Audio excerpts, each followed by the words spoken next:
காதல் மோகினி.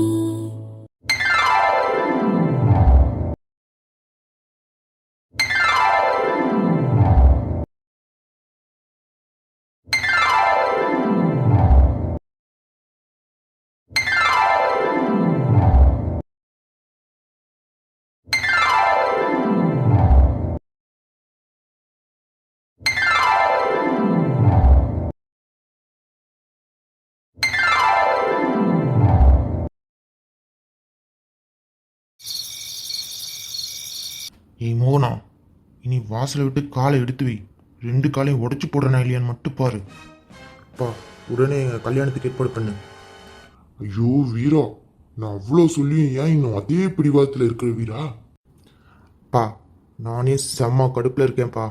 உங்கள் நாள், நட்சத்திரம், சம்பிரதாயம் எல்லாம் உங்களோடையே வச்சுக்கோங்க. எனக்கு இப்போவே இந்த நிமிஷமே இவ கழுத்தில் தாலி கட்டணும். நமக்கு வேண்டப்பட்டவங்க, ஊர் பெரியவங்க எல்லாரும் இங்கே தானே இருக்காங்க. அவங்க முன்னாடியே அரண்மனைக்குள்ளே இருக்கிற கோயிலை வச்சு நானே தாலி கட்டிடுறேன். ஐயோ, என்ன இந்த மாமா கொஞ்சம் கூட டைம் கொடுக்காம எனக்கு தாலி கட்டுவேன்னு சொல்லுது. ஐயோ, பயமாக இருக்கு. எப்படியாவது அத்தையை பார்க்கணும். பார்த்தா மட்டும்தான் என்னால் நிம்மதியாக இருக்க முடியும். மாமா மாமா. என்ன? அது அது மாமா, நான் அத்தையை பார்க்கணும். அதெல்லாம் இப்போ முடியாது. போய் இந்த ட்ரெஸ்ஸை கழட்டி போட்டு தீயில போட்டு எரி. எவன் வாங்கி கொடுத்ததையும் மாற்றிக்கிட்டு செய். இந்த கிளவி கொடுத்ததையும் மறக்காம தூக்கி போட்டுரு. குளிச்சுட்டு கிளம்பி வா. நாளைக்கு நமக்கு கல்யாணம். மாமா மாமா ப்ளீஸ், அத்தம்மாவை மட்டும் பார்த்துட்டு வந்துடுறேனே. கொஞ்ச நேரம் பொறு. 2 பேரும் கல்யாணம் பண்ணிட்டு ஜோடியா போய் ஆசீர்வாதம் வாங்கலாம். மோகனா, நீ போ. உன்னோட ரூமுக்கு பக்கத்து ரூம்ல தான் அவங்க அத்தை இருக்கா. ஏய் நில்லுடி.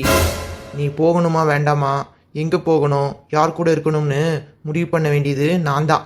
நான் சொல்லாமல் இந்த வீட்டுக்குள்ளே நீ ஒரு அடி எடுத்து வைக்கக்கூடாது. டேய், நான் தானடா போ சொன்னேன். அப்பா, இனிமே அவள் விஷயத்தில் எந்த முடிவாக இருந்தாலும் நான் மட்டும்தான் எடுப்பேன். நீ தலையிடாத. கோபத்தில் வார்த்தை விடாத வீரா. மோகனம்மா, நீ போ. அது அது வீரா மாமா, நான் போட்டுமா? அந்த பயம் இருக்கணும். என்கிட்ட கேட்காம எதையும் பண்ணவே கூடாது. இப்போ போ. டேய் வீரா, மோகனா ஏதோ ஒரு தைரியத்தில் இப்படி பண்ணிடுச்சு. திரும்ப நம்ம கிட்ட வந்துருச்சுல்ல. இனி அதே பயமும் பதட்டமோ மறுபடியும் அதுக்கு வந்துடும். அதான் ஜோசியர் தெளிவாக சொல்கிறாரு, நேற்று அஷ்டமி, இன்னைக்கு நவமி, இதில் கல்யாணம் பண்ண ஆகாதுன்னு. ஒரு நாள் நைட்டு தானடா, பொறுத்துக்க. காலையில் எழுந்திரிச்சதும் நல்ல நேரம் பார்த்து நீ சொன்ன மாதிரி முக்கியமானவங்களை மட்டும் வச்சு கல்யாணத்தை நடத்திடலாம். அந்த ஒரு நாள் நைட்டில் தானப்பா அவள் என்னை விட்டுட்டு ஓடினா. அப்போ இன்னைக்கு நைட் அவளை உன் கூடவே வச்சுக்க. ஏப்பா, கல்யாணத்துக்கு முன்னாடி அவளை எதுவுமே பண்ணக்கூடாது, சுத்தமாக இருக்கணும், இந்த வீட்டு மருமகளாக வரணும்னு நீ தான் சொல்லுவ. அதனால தான் இத்தனை நாள் அவளை விட்டு வச்சுருந்தேன். இப்போ என்னன்னா நைட்டுக்கு நீயே அவளை வச்சுக்க சொல்கிற. டேய், உன் கூட பாதுகாப்பாக வச்சிருக்க சொன்னேன், வேற எதுவும் தப்பு பண்ணுறதுக்கு இல்லை. அது இல்லைப்பா, நாள் சாந்தி முகூர்த்தம் முடிச்சுட்டு அடுத்த நாள் காலையில் தாலி கட்டினதா என்னோட கல்யாண வரலாறு இருந்துட்டு போகட்டும். அதுக்கு இல்லடா வீரா. அப்பா, நீ சொன்னதை நான் ஒத்துக்கிட்டேன்ல, அது மாதிரி நான் சொல்கிறதுக்கும் நீயும் சம்மதிக்கணும். இன்னைக்கு நைட்டு முழுக்க அவள் என் கூட தான் இருப்பா. இன்னைக்கு மட்டும் இல்லை, இனி வர எல்லா நாளும் அவள் என்கிட்ட மட்டும்தான் இருக்கணும். அத்தம்மா அத்தம்மா, நான் வந்துட்டேன். அடி பாவி, நான் அவ்வளவு சொல்லியும் எந்த சூழ்நிலை வந்தாலும் எக்காரணத்தை கொண்டும் இந்த வீட்டு பக்கம் திரும்பி வந்துடாதன்னு சொன்னேன்ல. வந்துட்டியா? போச்சு. உன் வாழ்க்கையை அவனை நாசம் பண்ணாமல் விட மாட்டானுங்களே. ஏண்டி இப்படி பண்ண? எனக்கு வேற வழி தெரியல அத்தம்மா. உன் தலையில் 2 பேர் துப்பாக்கி வச்சுட்டு நிற்கிறத பார்த்ததும் உன் உயிரை விட என் சந்தோஷம் பெருசான்னு தோணுச்சு. நான் தான் அன்னைக்கே சொன்னேனே, அவ்வளோ சீக்கிரத்தில் இவனுங்க என்னை கொல்ல மாட்டானுங்கன்னு. ஏண்டி புரிஞ்சுக்க மாட்டேங்கிற? அத்தம்மா, எனக்கு அவங்கள பார்த்ததும் பயம் வந்துருச்சு. அது மட்டும் இல்லை அத்தம்மா, நான் எங்கே இருந்தேன் தெரியுமா? இவ்வளோ நாள் யாரோட பாதுகாப்பில் இருந்தேன் தெரியுமா? நம்ம தீரா மாமா இருக்கார்ல, அவரோட வீட்டில் தான் அத்தம்மா இருந்தேன். என்னடி சொல்கிற? நிஜமாவே தீராவுக்கு அவ்வளோ பெரிய குடும்பம் இருக்கா? ஆமாம் அத்தம்மா, நான் முதல்ல அவரை பார்த்தப்ப தீரா மாதிரி இருக்காருன்னு ஓடி போய் கட்டி பிடிச்சிட்டேன். ஏன் அப்படி பண்ணனு எனக்கே தெரியல.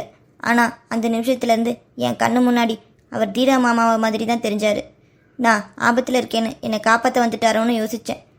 அப்புறம் அங்கே போய் கொஞ்ச நாளாக எனக்கு இந்த விஷயமே தெரியலை. ஆனால் அவர் தீரா மாமாவே பார்த்ததுனாலே என்னவோ அவர் மேலே எனக்கு ஒரு ஈர்ப்பு, இனம் புரியாத ஒரு உணர்வு. என்னைக்கு அவர் தீரா மாமாவோட அண்ணன் பையன்னு தெரிஞ்சிச்சோ அப்போ இருந்தது காதலாக மாறிடுச்சு. இனி பயம் இல்லை, யார் வந்தாலும் கவலை இல்லை.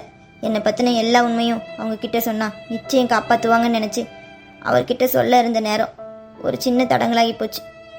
மறுநாள் பேசலாம்னு நினச்சப்ப அவர் ஊருக்கு போயிட்டாரு. அவர் வர்றதுக்குள்ளே இவங்க எல்லாம் என்னை இங்கே இழுத்துட்டு வந்துட்டாங்க.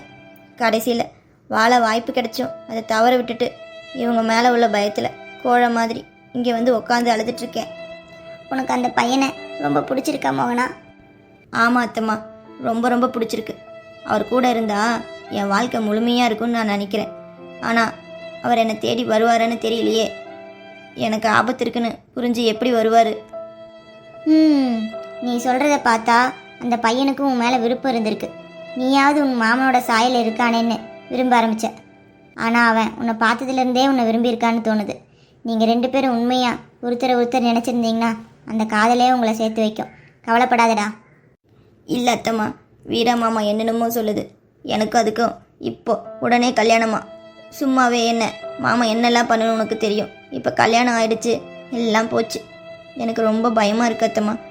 என் அகரா மாமாவுக்கு நான் முழுசாக கிடைக்காம போயிடுவேனோ? இப்போ அழுது என்ன பிரயோஜனம்? கிடைச்ச வாய்ப்பை நழுவ விட்டுட்ட. இனி என்ன பண்ண முடியும்? இந்த 2 ராட்சசங்களை மீறி நம்மளால் எதையுமே யோசிக்க முடியாது. இந்த 1 மாசமா உங்கள் மாமா கிட்ட நான் பட்ட சித்திரவதையை வார்த்தையால் சொல்ல முடியாது. அத்தனையும் நீ ஏதோ ஒரு மூலையில் நல்லா இருக்குங்கிற நம்பிக்கையோடு பொறுத்துக்கிட்டு இருந்த. கடைசியில் நீ மறுபடியும் வந்து இப்படி சிக்கிட்டியேம்மா. ஏய் மோகனா, மாமா, உன்னை என்ன சொன்னேன் நான்? இந்த ட்ரெஸ்ஸை எல்லாம் கலட்டி போட்டுட்டு கல்யாண ட்ரெஸ்ஸுக்கு போட்டு ரெடி ஆகுன்னு சொன்னனா இல்லையா? இல்லை மாமா, அது வந்து நான்... நீ எதுவும் பேச வேணாம், வா என்னோட ரூமுக்கு போகலாம். எதுக்கு? நான் இங்கே தானே இருப்பேன். அத்தம்மா கூட தான் எப்பவும் இருப்பேன். இனிமே உன் அத்தை மகன் கூட இரு. இல்லை வேண்டாம், நான் இங்கேயே படுத்துக்கிறேன். அத்தை பாவம் உடம்பு முடியாமல் இருக்காங்க. அத்தம்மாவை செக்கப் பண்ண இப்போ டாக்டர் வருவாங்க. அதுக்கப்புறம் கூடவே 2 பேர் தங்கியிருப்பாங்க. நீ என் கூட வா. இல்லை, நான் வரமாட்டேன். நான் வரவே மாட்டேன். ஏய், நான் கூப்பிட்டா நீ வந்து தான் ஆகணும். வாடி. என்னப்பா எல்லாரும் பிடிச்சி வச்ச பிள்ளையாராட்ட உட்காந்துருக்கீங்க? டேய் வாங்கடா, எப்போ போகணுங்க இப்போ வரீங்க? ஏப்பா என்ன நடந்துச்சு? டேய் 2-3 பேர் வந்து அந்த மோகனா பிள்ளையை கூட்டிகிட்டு போயிட்டாங்கடா. எது, கூட்டிகிட்டு போயிட்டாங்களா? எப்படி எங்களுக்கு தெரியாமல் கூட்டிகிட்டு போனாங்க? ஆமாடா. டேய் அவங்க வீட்டு பொண்ணு ஆதாரமா அவங்க 2 பேர்த்துக்கும் நிச்சயமாக போட்டோ எல்லாம் கொண்டு வந்திருக்காங்க. அதை விட முக்கியமாக மோகனாவே அவங்களோட போக சம்மதிச்சிச்சு. அதுக்கு மேலே நாங்கள் என்ன பண்ண முடியும்? கடவுளே, ஏப்பா அவ்வளோ பெரிய பணக்கார பிள்ளை எதுக்கு தன்னை அண்ணாதுன்னு சொல்லிட்டு இங்கே தங்கணும்?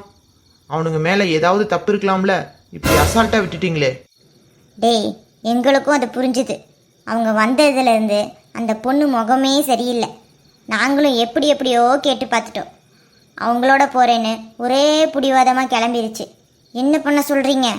அந்த பிள்ளை போனதுலேருந்து வீடே வெறிச்சோடி போன மாதிரி இருக்குது. எதுக்கும் கலங்காத, உங்கள் அப்பத்தா கூட அது இல்லாமல் கை உடஞ்ச மாதிரி இருக்குடான்னு இந்நேரத்துலேயே போய் படுத்து தூங்கிருச்சு. எல்லார் மேலேயும் அன்பையும் பாசத்தையும் கொட்டுன அந்த புள்ள திடீர்னு இல்லைண்ணா சங்கடமாக தாண்டா இருக்குது. சரி, இதை அகர அண்ணங்கிட்ட சொல்லிட்டீங்களா? அவன்கிட்ட இன்னும் சொல்லலடா. ஃபோன் போட்டோம், அவன் எடுக்கல. சரி எப்படி இங்கே கிளம்பி வரத்தானே போகிறான், அப்போ சொல்லிக்கலாம்னு விட்டுட்டோம். எதை என்கிட்ட அப்புறம் சொல்லிக்கலான்னு இருந்தீங்கப்பா?